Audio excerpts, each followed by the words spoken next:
Hi everyone.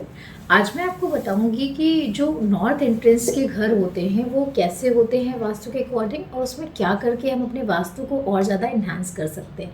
तो सबसे पहले नॉर्थ जो एंट्रेंस होता है वो बहुत ही ऑस्पिशियस होता है किसी भी एंट्री के लिए। एंड ये आपका नॉर्थ ईस्ट रीजन कह लें या नॉर्थ कह लें, जो जहाँ से भी एंट्री होती है घर की, बहुत ही अच्छा होता है, बहुत ही शुभ माना जाता है।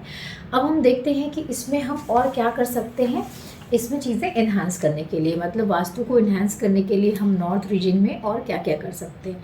तो सबसे पहला जो मैं आपको बताऊंगी उसमें आप क्या कर सकते हैं, लार्ज साइज़ के मिरर्स रख सकते हैं। नॉर्थ रीजन में बड़े साइज़ के मिरर प्लेस कर सकते हैं to enhance positivity of your house.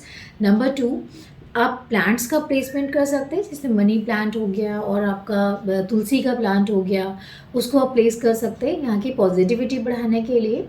और कुछ ऐसी चीज़ें जो हमें नहीं करनी चाहिए, जिसमें सबसे पहला ये है कि नॉर्थ या नॉर्थ ईस्ट के रीजन में हमें कभी भी वॉशरूम नहीं बनाने चाहिए, बिकॉज़ वॉशरूम की कोई भी रेमेडी नहीं होती है अगर आपने नॉर्थ ईस्ट डायरेक्शन में बना दिया। सो avoid washrooms in north east region. And जो कुछ भी आप कंस्ट्रक्ट करते हैं नॉर्थ रीजन में, आपको ये ध्यान होना चाहिए कि उसकी जो हाइट है वो आपके पूरे घर की हाइट से कम होना चाहिए। सपोज एक कंपाउंड आपने लिया, यानी कि आपने एक एरिया लिया हुआ है, उस एरिया में अगर आपका घर है या कोई भी चीज़ अगर आप नॉर्थ जोन में बना रहे हैं, नॉर्थ ईस्ट रीजन में आप बना रहे हैं, कंस्ट्रक्ट कर रहे हैं, तो वहाँ पे वो जो एरिया है ना, वो जो हाइट ऑफ द स्ट्रक्चर है वो उस टाइम पे बाकी घर की हाइट से थोड़ी कम होनी चाहिए।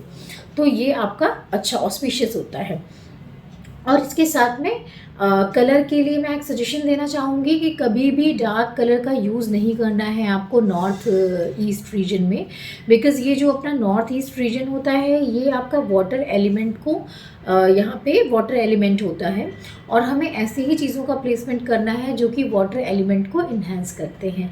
सो आप यहाँ पे वाटर शेड यूज़ कर सकते हैं, लाइक एक्वा कलर्स या बहुत सारे कलर्स आते हैं अभी आपके ब्लू कलर के शेड में, आप वो सारे कलर यहाँ के लिए ऑस्पिशियस होते हैं और सारे ही यहाँ पे यूज़ कर सकते हैं। और यहाँ पे आप वाटर एलिमेंट से रिलेटेड कोई भी कंपोनेंट है या कुछ भी ऐसा, आप जैसे एक्वेरियम हो गया या जैसे फाउंटेन हो गया, ये सारी चीज़ें यहाँ पे प्लेस कर सकते हैं, इससे पॉजिटिविटी इन्हांस होती है। एंड कुबेर भी आप प्लेस कर सकते हैं, कुबेर भी ऑस्पिशियस है अपने गॉडेस में, तो आप गॉड में, तो वो भी वहाँ पे प्लेस किए जा सकते। तो ये सारी कुछ मैंने आपको टिप्स दिए हैं जिनको आप यूज़ करके अपने घर का जो नॉर्थ ईस्ट रीजन है उसको इन्हांस कर सकते हैं। एंड एंट्री के हिसाब से देखा जाए तो ये बहुत ही ऑस्पिशियस डायरेक्शन होती है, एंड इसमें आप इस तरह की टिप्स कुछ यूज़ करके पॉजिटिविटी और ज़्यादा अपने घर में ले आ सकते हैं। Thank you for watching.